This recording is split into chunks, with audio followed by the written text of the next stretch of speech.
Hola amigos, ¿qué tal? Nos encontramos en otra entrevista más de Rowdy 2.0 y esta vez nos encontramos con una persona que hace rato yo lo tenía visto en las redes sociales y lo quería entrevistar. Nos encontramos hoy día con Felipe Silva.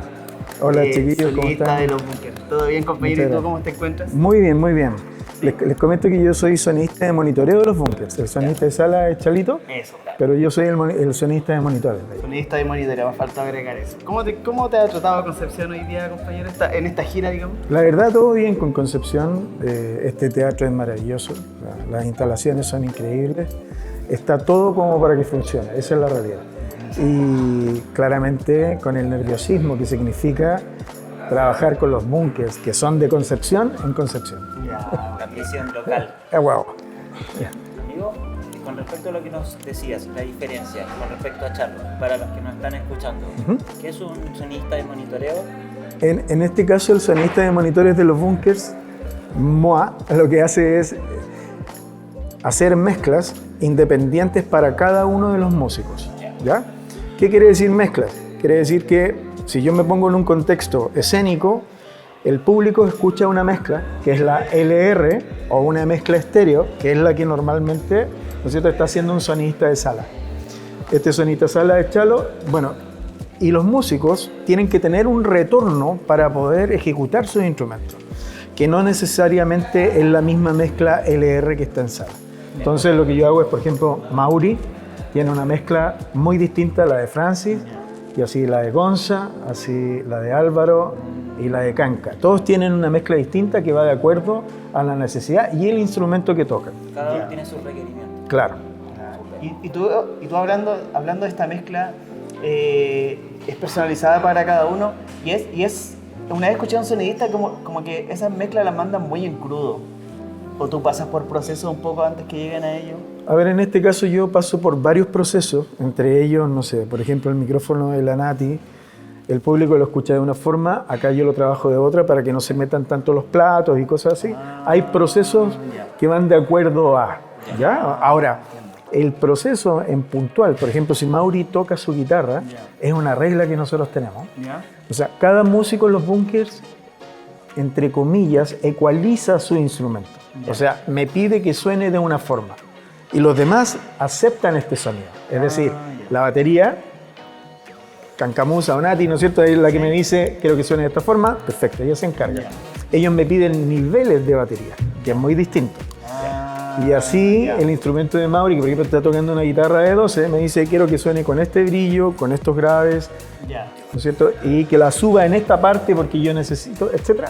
Son peticiones puntuales de cada uno de los músicos y cada uno de los instrumentos. En el fondo lo que hace es que para cada músico tú le haces un proceso principal y los demás se adecúan un poquito a ese principal. Sí, y los demás solo ven niveles. En básico, como para que podamos entender una mezcla de monitores adecuada, va a ser lo que requiere el músico para poder funcionar bien. Lo que es más común es que, por ejemplo, el bajista pida su bajo a nivel y complemente con los demás instrumentos. Es decir, si yo tuviera un plano, si esto fuera un plano así, en esta línea, ¿no es cierto?, estarían todos los instrumentos, las voces, y el bajo estaría un poco más arriba. Si fuera una guitarra, y si toca la guitarra y la voz, en este caso, estos dos instrumentos van un poco más arriba de esa línea. En algunos aplica exacto, en otros es con otros movimientos, porque puede ser que a la Nati le guste más el bajo por sobre las guitarras, y que no es la misma mezcla que recibiría el público, ¿me entiendes? Entonces, va muy de a gusto, es muy personalizado. Excelente explicación. Excelente explicación. Oye, cuéntanos, volvamos un poquito atrás y cuéntanos cómo fueron tus inicios en el mundo de la música y el sonido, en sí de sonidista. Wow, antiguo, ¿eh? Sí, nos remontamos es un comienzo como la barba. ¿Eh? Pero es el año 92, en pleno cambio del sonido en vivo y del sonido de grabación. Es decir, en el sonido en vivo estaban saliendo las torres de line array, que hoy día son muy comunes. En ese tiempo existían los array, que son arreglos, ¿no es cierto?, que son de cajas que, por ejemplo, tenían 2.15, un driver de 2 pulgadas, se ponía una al lado de la otra y que tenían así, eran trapezoidales y tú la podías poner una con otra. Y eran un arreglo así. Ahora nos topamos con un arreglo, ¿no es cierto?, lineal, line array, que significa que yo puedo direccionar cada caja tiene un espectro bastante más angostito, ¿no es cierto? Por lo menos en este ángulo así como de 15 grados máximo. Ya, claro. ¿No es cierto? Y la curva va dando la dispersión y cómo yo hago más homogéneo lo que escucha el público. Ese es el cambio en vivo. Ya. Pero en grabación también de la cinta, que a mí me enseñaron cuando terminé de estudiar, por ahí por el año 94. ¿Tú estudiaste sonido? Sí, claro. Ya. Y de ahí en adelante ya estaban lo digital o Pro Tools, no sé, pues tenía como 8 pistas máximo, eso es lo que tenía. Entonces de ahí viene Pro Tools. Y de ahí salieron un montón de otras plataformas de grabación que son las de hoy en día y finalmente lo que es cinta termina casi de desaparecer. ¿Te costó entrar en el mundo digital? Mira, la verdad que estudiar me sirvió porque eso dio la metodología de cómo aprender, ¿sí? Entonces, uno en sonido, la verdad, siempre está aprendiendo. Y no es que seas autodidacta porque ya tienes una base, los conceptos básicos son los mismos. La teoría. Ya, o sea, yo puedo aplicar saturación, no, si hago mal una medición, hay instrumentos de medición, etc. Pero sí significa... hacer sonido significa de las consolas análogas que teníamos antes, no sé, pues yo ahora tengo una consola y las consolas análogas, no, 2,5 metros de consola va a tener 48 canales. Ya yo ahora tengo una consola de 50 centímetros con una pantalla táctil, con 16 faders que finalmente puedo manejar 64 canales, 32 mezclas, o sea... Está muy compacto todo. Todo ahora. muy compacto. Entonces, Muy compacto. Sin ir más allá están como los iPads ya que hay como especie de rack donde se enchufan los XLR y lo manejan con el iPad, ¿no? tal cual. Buenísimo. ¿Pero alguna otra pregunta que Sí, me quería remontar al 94. Con respecto a tu inicio, tú estudiaste en Santiago. Sí, estudié en Santiago. ¿Cómo se llamaba la carrera en ese entonces? Técnico en sonido, eso es lo que estudié en ese rato, técnico en sonido.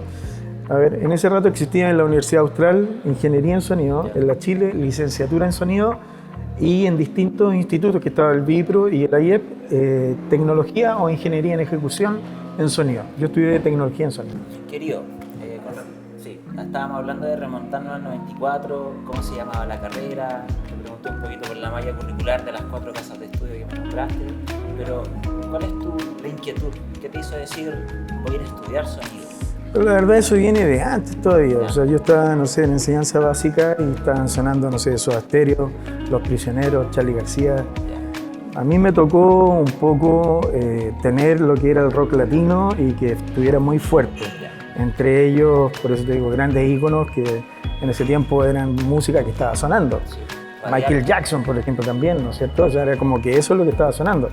Ahora, siempre me gustó la música, pero extrañamente quería saber cómo eso había quedado plasmado, ¿ya? O cómo había quedado, en este caso, documentado, ¿no? Y eso es lo que me llamó la atención, el cómo llegaba o se llegaba a hacer un disco.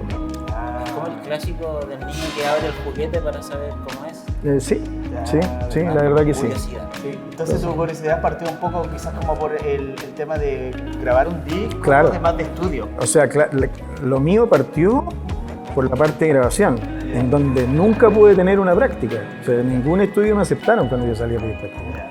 Y sí me aceptaron en una empresa de sonido que por suerte venía haciendo grandes eventos de la época, Simple Mind, Depeche Mode, Metallica, etc. Entonces, pucha, la verdad que caí así, Claro. hice mi práctica en un lugar donde ya se veían grandes cantidades de equipos, muy modernos para la época, competitivos para la época en Chile, y que rozaba con lo internacional mucho y con lo gran nacional de la época. O sea, no sé, por ejemplo, me tocó el retorno de los Illapus por ahí el año 98, trabajar con ellos y así. Entonces, por eso te digo, fue algo... estuve en el momento preciso, creo, ¿no? En que tampoco había tanta oportunidad de dudar, ¿eh? O sea, como que tú querías algo y ya, a mí en ese tiempo, Había que ir por ello. segundo medio, dije, este es mi camino y por aquí me voy y existen todas estas formas y voy a estudiar aquí, acá o acá. Y me tocó en el más básico, Y digamos. es increíble cómo si nos remontamos al instinto básico que es la curiosidad, ¿dónde te llevó? Claro. A grandes escenarios, Tal cual. a seguir aprendiendo, etc. Así que es súper interesante esa respuesta, me encantó. Tal cual. Muy detectado. Oye, ¿alguna anécdota que te haya pasado en algún show de la que también hayas aprendido harto, quizás, no sé, o no sonaron los monitores, o se cortó un cable o algo. ¿Te acuerdas de alguna anécdota especial? Una anécdota común es que tú dejas todo probado, está todo a punto de funcionar y cuando ya vamos a salir a algo, falla. Y eso es parte de hacer siempre un line check, que es lo que yo podría recomendar. O chequear tu instrumento, o chequear tu cadena, ¿no es cierto? Si eres guitarrista, ver que esté todo conectado, la energía, etc. Porque no existirían tantos técnicos trabajando detrás de un escenario si fuera todo 100% seguro. ¿Ya?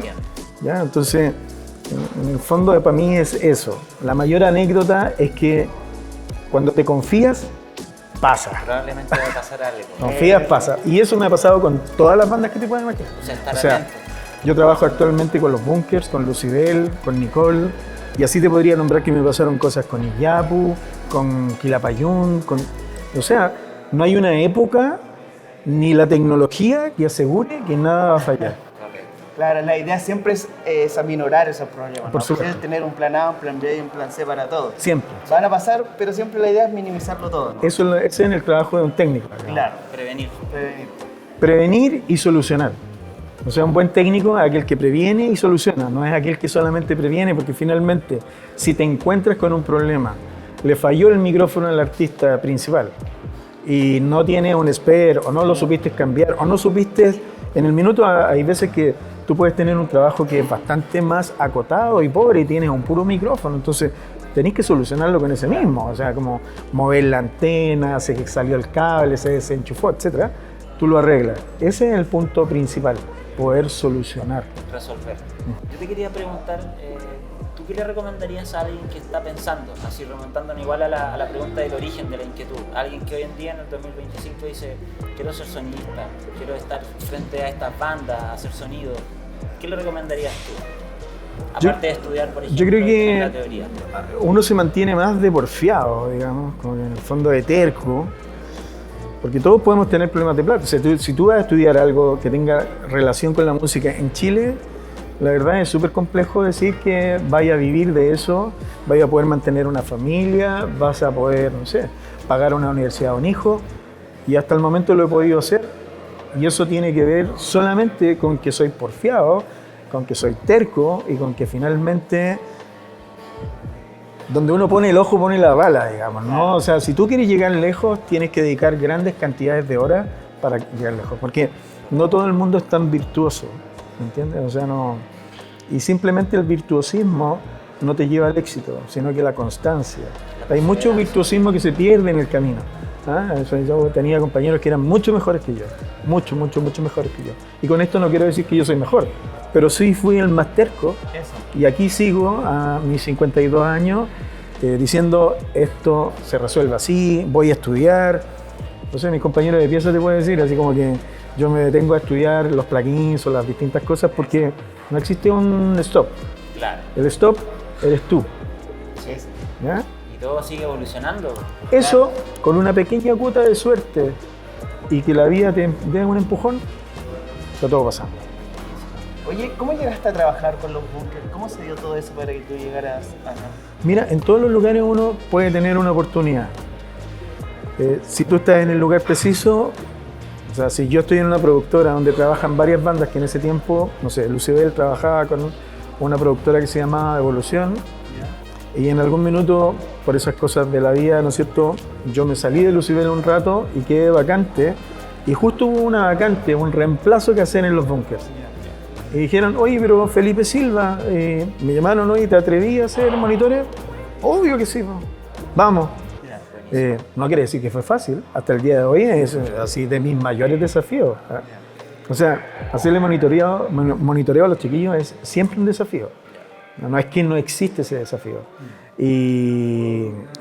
Pero si tú lo sabes enfrentar, en el fondo de manejar tu tensión y llevarla por un lado positivo, seguro lo logras. Qué bueno eso de enfocar la energía. Y no decir que no. No decir que no. Atreverse a enfrentar esos desafíos. Tus capacidades se deben poner a prueba. Y no, si no tienes prueba, es imposible que se pongan a prueba. O sea, claro. Tus capacidades, la vida las pone a prueba, en todo ámbito. O sea, tú puedes decir, oye, ¿sabéis qué? No sé, puedo tener una mejor oportunidad en Canadá. Ya, perfecto. Pero si nunca compráis el pasaje y te vayas a Canadá, difícilmente vaya a tener la oportunidad de probar. Todo lo demás va a quedar en un utopía, ¿no es cierto? Que no te mueve, no te llama algo. Yo creo que mi utopía es pensar que puedo llegar a ser el mejor alguna vez. Y eso me fuerza siempre a estar estudiando, a saber de... Cuando un colega me habla de un tema que no conozco, llego a estudiarlo. O sea, en el fondo, no necesito ser un experto en todo, pero sí necesito saberlo, tener un conocimiento. Claro, sí, es re importante conocer como todas las áreas, por un lado, y todas las actualizaciones que existen, aunque no las tengas y no las ocupas. Si no ocupas esta consola, igual es interesante saberlo porque de repente con un X banda voy a llegar a ese lado y está esa consola. Claro. Y uno ya la buscó, la googleó y... Ahí te hiciste una sesión, sí, viste un video, o sea, hoy en día... Nosotros teníamos una biblioteca donde habían revistas y cosas que habían, y los libros de física de ese tiempo, de acústica de ese tiempo, donde todo se veía a través de una revista, papel. Entonces tener acceso a eso era súper complejo. Eso te obliga a ocupar tu tiempo. O sea, yo tenía 2 días para leerme un libro y teníais 2 días nomás. En cambio ahora tenía un tutorial que está ahí siempre y pensáis que siempre va a estar y ahí quedó. Sí, justamente, a lo mejor la misma forma de aprender antes se hizo desarrollar más disciplina. Claro. Notablemente. En el fondo, mientras más tiempo te tomes para hacer lo que te atemoriza, más tiempo te va a demorar en llegar a la meta, es sí o sí. No es distinto, es todo directamente proporcional a tu esfuerzo, no existe más. O sea, el mejor tenista de Chile era virtuoso, pero igual se levantaba a las 5 de la mañana, igual tenía que ir a todos los ATP, igual le dolía el brazo, igual tenía problemas en su casa, igual tenía un montón de excusas para no hacerlo. Nadie se quiere levantar a las 5 de la mañana. Nadie quiere comer una comida de campeones. Nadie se quiere entrar a las 8 de la noche porque al otro día se tiene que levantar a las 5 de la mañana, especialmente si tenéis 20, 21 años. Claro, no sé, o sea, es como que tú decides el camino que vas a tener. Si eso va acompañado de algo virtuoso o algo entretenido, pucha, puede ser que hay gente que pudo ser número 1 5 años y de ahí en adelante nunca más porque no siguió, no fue tenaz. Y hay otras personas que han perdurado en esa carrera quizás y quizás nunca han llegado a ser número 1, pero sí son en el total de un país pasan a ser más importantes, porque son más motivadores, porque llegan a más gente y finalmente lo que ellos pensaban que era ser el número 1 en el tenis se transformó en ser número 1 en motivación, en camino, en ejemplo. Que uno es lo que hace. No sé, o sea, por eso te digo, tú tienes la suerte. No hay 100 número 1, existe un 1. Y si pasas alguna vez por un 1 o estás cerca de un 1, chuta, eso fue gracias a tu esfuerzo, que te mantenga en la cresta de la ola. Claro, eso. Sin hundirte.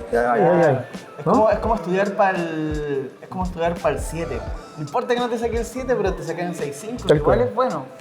O sea, por eso te digo, tú ves. Claro. Tú ves. O sea, hay gente que se empezó sacando 4 y que hoy en día son puros 7. Claro. Y hay gente que sacaba puros 7, que no estudiaba, que no nada, pero hoy día requiere estudiar y saber más y esa gente quizás se va quedando más atrás. No sé, como que... Alta cátedra que tenemos hoy día aquí de motivación, ¿eh? Sí, muy filosófico, muy estoico. Muy aplicado a cualquier área en realidad esto. Pero que así tiene que ser, somos un espectáculo, ¿no? Eso. Ustedes muestran algo, o sea, ustedes empezaron y están haciendo strap y hicieron pedales, hicieron de todo, eso significó una investigación. Claro. Ya, ok, oye, estamos acá en Concepción, ¿qué vamos a hacer? Vamos a hacer pedales que van a competir con y vamos a hacer strap que van a competir con.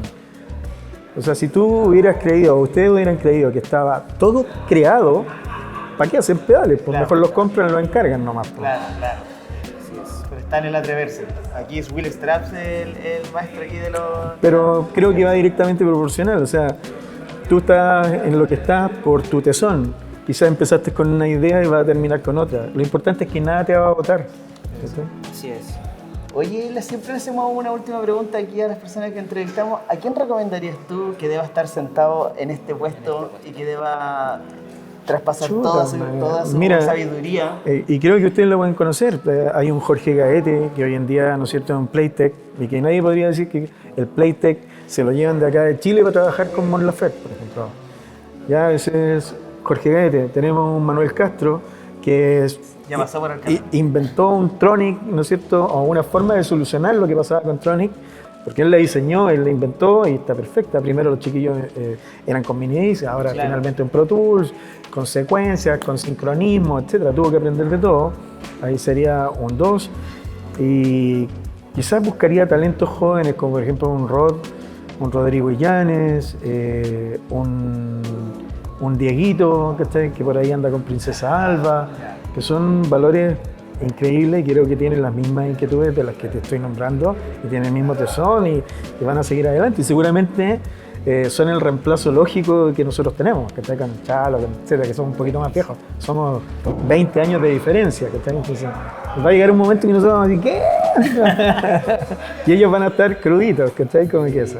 Interesante. Entonces sería, a Jorge Gaete ya lo han nombrado 4 veces mismo. Sí. 4 veces mismo. Manuel ya estuvo con nosotros y mencionabas a Diego. Diego. ¿Diego cuánto? Ay, el Dieguito me va a retar. Ahí podemos editar o no para hacerlo de nuevo. Sí. Que no se me olvida A ver. Bueno, la persona que yo recomendaría también sería Diego Fernández, que es un gran valor. Él hace sala, monitores, electrodomésticos, generaciones totalmente distintas. Él estamos hablando del formato 30 años, que está trabajando con electrodomésticos, que es una banda que tiene más de 30 años. Entonces, creo que eso es valorable, que una persona con la edad y con el talento que tiene, ¿no es cierto?, logre hacer que un viejo tan capo quiera trabajar con él. Yo eso... O sea, hay varios aplausos que yo sacaría para el Rodrigo Illanes, para el Dieguito, para el Jorge Gaete, que ha sido mi hermano en la vida, digamos, puta, un montón de gente. Yo, Felipe, muchas veces tuve la fortuna de ver a Lucibel en vivo, sobre todo acá, por el tema de las correas, y siempre te veía ahí. Qué bueno. Al alero de Jorge, todos trabajando a la par. Yo soy harto más serio trabajando, lo lamento, ¿eh? Porque esta otra parte poca gente lo conoce, pero sí soy bastante más serio, tengo carebarco y todo eso, pero la verdad siempre se pueden acercar, siempre pueden preguntar. No, yo vi un osito de peluche, fue lo primero que vi, dije, no, Oye, qué personaje buena. ¿Y puedo dar mi Instagram en esto? Sí. Pero por supuesto, si lo colocamos soy aquí. @ ahí está, po. Ahí está, ahí lo vi. No lo había visto. No, Ahora está. sí, pues ya. Está. Felipe Sonido. Felipe Sonido son todas mis redes sociales. Felipe Sonido también es mi correo. Ya. Y la gente que es más osada me puede pedir el teléfono. Yo contesto WhatsApp cuando puedo. No soy tan moderno. No me exijan tanto, chiquillos, pero respondo. Ya, ¿Ya? buenísimo. Soy Felipe Silva, sonidista de monitores de los bunkers. Para más historias de backstage, sigan a Rowdy 2.0. Rowdy 2.0. Un 7 los chiquillos.